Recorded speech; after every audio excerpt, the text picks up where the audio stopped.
To most, I am an open book, yet somehow I have booked in pain while secretly smile snatches its reservation, left with no option but to share room. I am a poet, a motivational speaker, a spoken word performance artist, and CEO of Variety and Spices.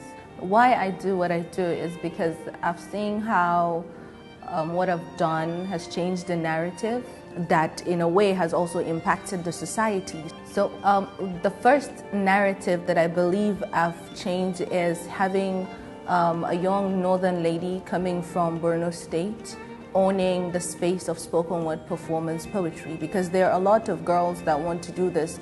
And another thing is that people don't see the power of words, but I've seen it and I've lived it.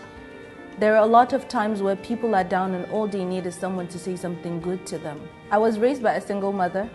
My mom was an actress, and I hear people sometimes insulting her and saying nasty things about, what she does. And then people actually did see me as not worthy, and I felt like they don't know what they're talking about, right? Because I'm a great person.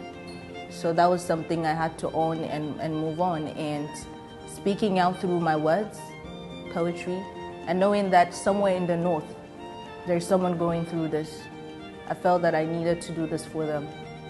My name is Mariam Bukar Hassan, Alhan Islam, and I matter.